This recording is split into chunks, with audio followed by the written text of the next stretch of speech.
नहीं, ये रूल नहीं है, वो नहीं है, हम नहीं चलने नहीं देंगे असेंबली को। स्पीकर साहब का कहना है कि ये जो है विचाराधीन है सुप्रीम कोर्ट के अधीन, तो क्या कहेंगे?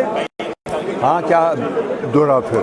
ये जो स्पीकर साहब ने कहा था कि ये मामला जो है सुप्रीम कोर्ट चला गया, तो हम इसके ऊपर डिस्कशन नहीं करा सकते। देखो, सुप्रीम कोर्ट के अंदर चला गया, ठीक है, वो कई वहाँ पे पैटिशनर्स आ गई, तो वहाँ पे उस पर सुप्रीम कोर्ट ऑफ इंडिया वहाँ पे कुछ हमारे भी एडवोकेट्स होंगे, कुछ बाकी स्टेट्स के एडवोकेट्स होंगे, वो वहाँ पे बहस करेंगे। हम यहाँ पे सदन में चाहते थे, हम यहाँ पे हाउस में चाहते थे कि यहाँ पे इस पे डिस्कशन हो, ताकि ये मैसेज पूरे वर्ल्ड तक जाए, पूरे हिंदुस्तान में जाए, और यहाँ पे लोगों को पता चले कि कश्मीर, जम्मू कश्मीर की जो असेंबली है वहाँ पे ये मसला उठा, वहाँ पे इस पर बहस हुआ, और हम वो चाहते हैं, हम इस पर बहस करेंगे।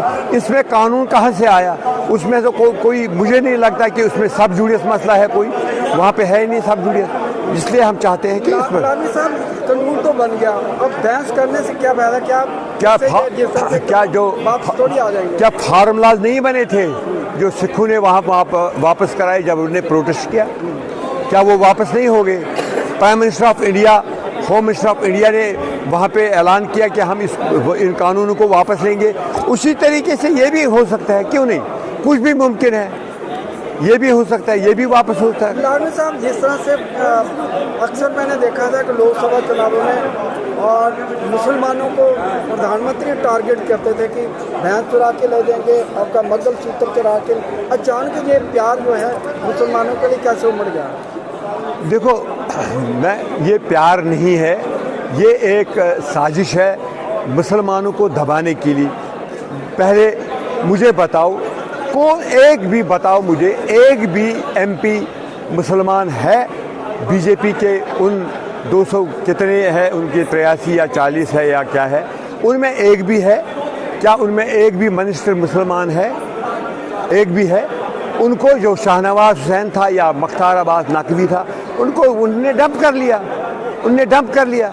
अब मुसलमानों को ये दिखाएंगे कि नहीं जी, मुसलमानों के ये हमें देखना है ना, वक्फ बिल के बारे में, वक्फ का कानून हमें देखना है। जिस तरीके से आप सिख हैं, आप गुरुद्वारा कमेटी है आपकी, वहाँ पे वो आपको देखना है। वहाँ पे हिंदू की जो धर्म ट्रस्ट है इनका, वो वहाँ पे देखे। हाँ, अगर ये सबका करते हैं, हम मान लेते कि नहीं जी ये करना चाहते।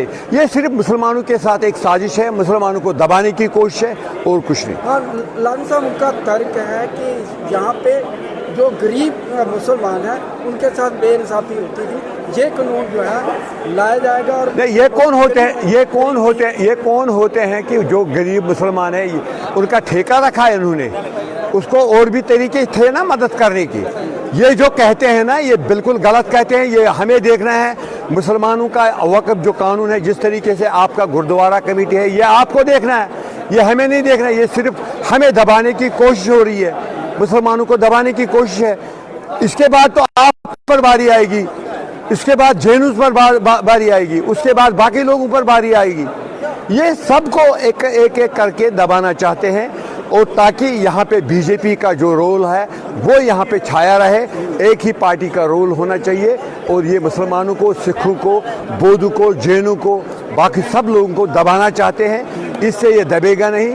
हम चाहते हैं कि हमने हिंदुस्तान के साथ इलाक़ किया, हिंदुस्तान यूनाइट हो, तभी यहाँ पे तरक्की हो सकती है।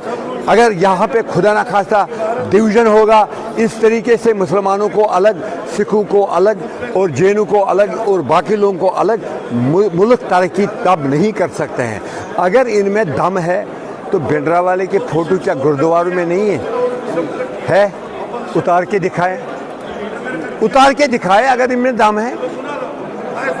इनको मालूम है एक सिख को हम हाथ लगाएंगे, पूरे वर्ल्ड में यहाँ पे तूफान मच जाएगा। इनको ये मालूम है। मुसलमानों को ये एंटी नेशनल टैग लगाते हैं, ये मुसलमान टेररिस्ट है, ये मुसलमान वो है।